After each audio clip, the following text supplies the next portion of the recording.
Hello everyone, my name is Brendan Whitaker, but you probably already know that from the name of the channel. And this is part 2-ish of defending Matt Walsh.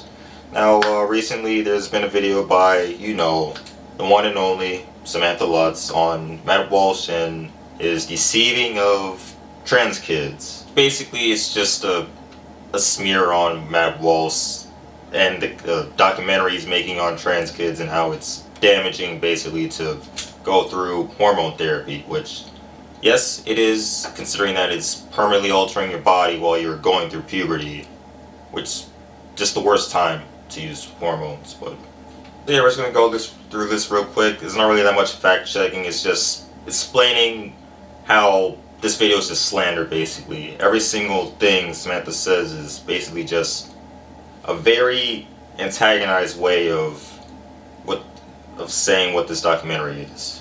I'm sure that you guys are all just as sick of Matt Walsh as I am. Trust me. Yeah, first I just want to say, I love Matt Walsh. He's great, you know, honestly. I can honestly say that. You know, the man's cool. He's a family man. He wants truth. Yeah. If you're not aware of who Matt Walsh is, he is a YouTuber who consistently talks about how trans people aren't real, how we're, you know, influencing young kids to be gay, be trans. Okay, Matt doesn't say they're trying to make your kids gay. He says trans, because that's what this whole thing's about. I'm guessing Samantha just added this here to add extra effect, because that's just what you're supposed to do when it comes to slander. But you know, let's say he did say that. There is a video of basically members of the LGBT saying, we are going to convert your kids. Now, it doesn't matter if they said it's a bit or not.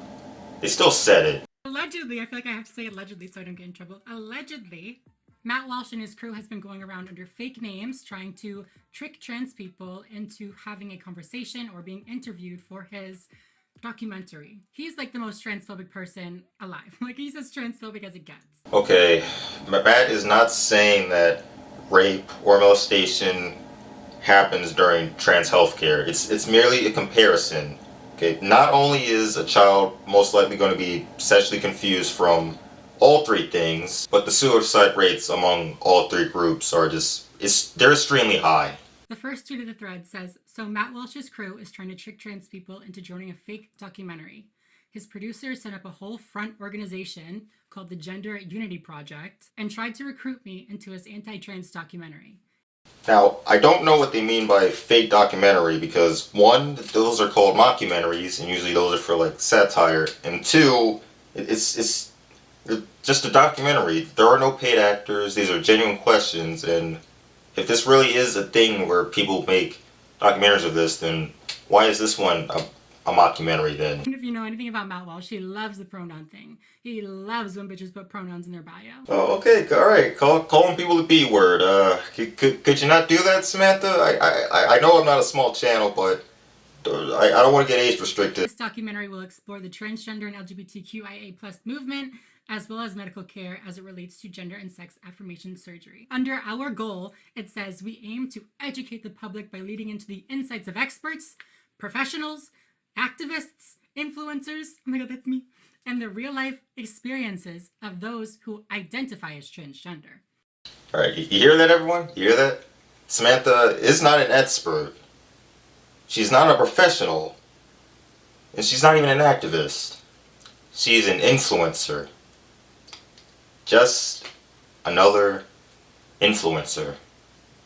That's just like the key fucking word right there. If you have to say those who identify as transgender, you're not supportive of the trans community, I can already tell. Okay, so this is where it gets confusing with the whole lore of the LGBT. I'm calling it lore because that's essentially what it is. It's just fantasy world building. So the LGBT is about gender identity, and being transgender is a gender. Therefore, you can identify as transgender, if I'm correct, because that's usually how this works. There is no absolute. You can just identify as whatever you want. That being said, from this moment on, I, Brendan Whitaker, identify as transgender. That's it. Not man, not woman. Just transgender. That's pretty much it for the website. There's literally nothing else on here besides a little contact us button. And even when you click on the contact us button, there's no like phone number, no email, no like nothing. Literally nothing. Very just like, let's make a website so that people think that we're real. Okay, so a lot of people probably don't know this because it's gone now. The Dark Universe, Cinematic Universe, did have a website that was sort of like this. It was very underdeveloped. It had a single photo of Johnny Depp in it, but it had nothing there. But it was still real. You know, it still showed the Dark Universe was a thing. And yeah, the movies that came from it are questionable. It still was a real website. Like it still portrayed things that were real. Like it's just like this website, you know. Yes, it is very minimal, but it still is a real thing. It's a real website. It just sucks. She wasn't just a crew member for a show. She worked on over 200 episodes.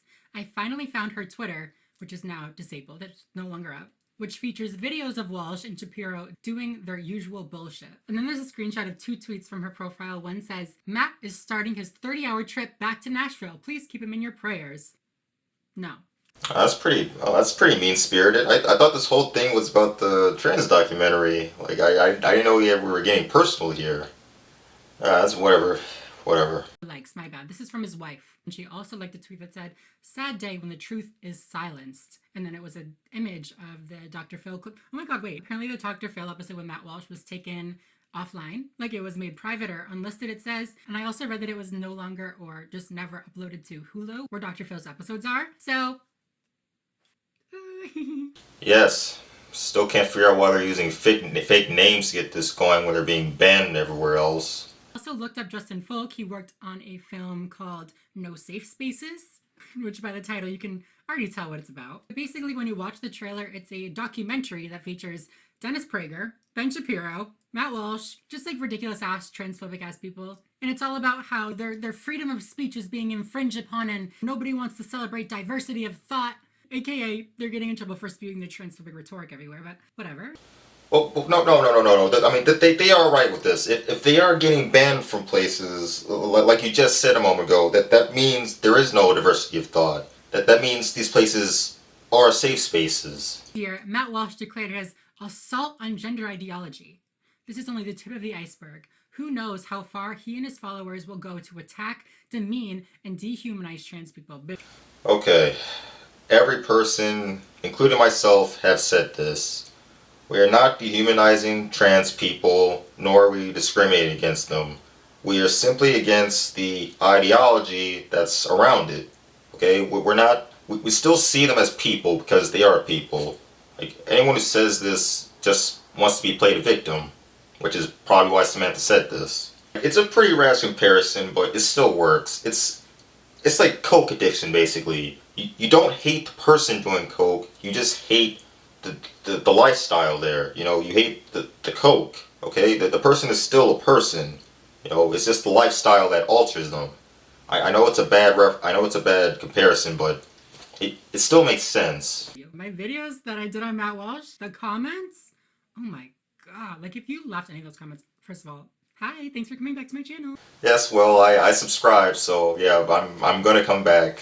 But like, this is the person that y'all idolize? This person that has been going around literally catfishing trans people, catfishing surgeons, catfishing 14-year-olds, which I know I need to get into right now, but literally lying to children to film them and put them in a documentary which they have no idea what it's even about. Yes, I still do follow him, and with that, I just want to be clear.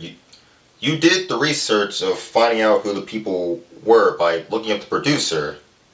Is it really catfishing if it's that easy to find out who these people are by finding their agent, essentially? I mean, you already showed us they have a website, so they're not exactly hiding anything. And usually, like, look, I'm not a showbiz guy, but usually if there's a famous person out there, even semi-famous, you have either an agent or an executive to reach out to someone, because that's just how the profession works. You don't just go out yourself. So it kind of makes sense why the producer reached out and not Matt himself. This tweet from Matt Walsh says, this year I'll be waging an all-out assault on gender ideology. We have been working on something that will make the Dr. Phil episode seem tame and boring by comparison. I can't say anything else about it, but it will change the conversation. We can win this battle. Oh my god, this man seems like he literally wants to get his followers up and start a war. Literally just he said it himself. He's waging an all-out assault on gender ideology. Now this is where we take a weird turn. I can't really respect this that much. So yeah, throughout this video, there's just been tons of slander, just trying to smear this documentary before it comes out. But here's the thing. Samantha, you are trying to spout that he wants to wage war on people, even though he specifically said the ideology. This whole video has been calling this documentary fake, saying the website's fake, saying the person reaching out is fake. But you know what really is fake? This whole call to stopping the documentary because it's waging war on trans people. No, it's not. It's reaching out to people to have an interview. Several interviews. But you don't want that, do you? Because, no, you don't want a conversation. You just want to have your way. Fallon Fox, who is a professional MMA fighter and also a trans woman, if you did not know, actually responded to this tweet. They reached out to me also. I even had a short video call with them to feel them out. They just seem sketchy and kind of ignorant of trans issues. Now, if you want sources for this, just watch my LGBT is a failure thing. I'm pretty sure I pick up on this. So, the guy dressed up as a woman who fights other women in a cage is saying that we're ignorant of this whole ideology. Great job, you guys. His team actually reached out to a 14-year-old as well. Debbie Jackson is the mother of a trans daughter who you may actually know. She was actually the trans girl that was featured on National Geographic back when she was younger. I don't really know exactly how old she was then. She commented and said, "Thank you for the due diligence. I got an email inquiry asking if Avery and I would be interviewed. Because their website was so minimal, I started by asking the most basic questions. Are there any trans people involved in the production? Who are they interviewing? And if they will be including people who oppose trans rights." This is what she emailed me back. "We have an extremely small crew consisting of about 6 people. I must be honest, as I don't want to mislead you, we're a small crew of cisgender folks. We all knew each other from prior projects, so we came together with a mutual passion for this project and topic with a desire to help the community. I have no problem necessarily with, the crew being all cisgender, but it is definitely something that should be noted and taken into consideration." Okay, now this is just reverse thinking right here. The identity of whoever's holding the camera does not affect the quality of whatever they're filming. If the whole crew of the Black Panther movie were just black, that wouldn't affect how good the movie is. It would still be a cruddy movie. If your logic is, oh, we can't be racist because we have black friends, is what you're getting at, then you have regressed so far that I don't even know what this is for. If this was truly a production put on by Matt Walsh, it's not going to be this affirming, supportive documentary that's meant to make the lives of transgender people better. Alright, the final point I want to make is you don't know that. You don't know that. Matt has kids that he's raising that to be better than all this. He's definitely going to have that in perspective when he talks to these kids because, like you said, like I acknowledged, they are kids. So, yeah, he's going to have that with him. There's been zero things mean-spirited with Matt Walsh, other than, I guess, maybe he's been a little bit aggressive, but, hey, that's Matt.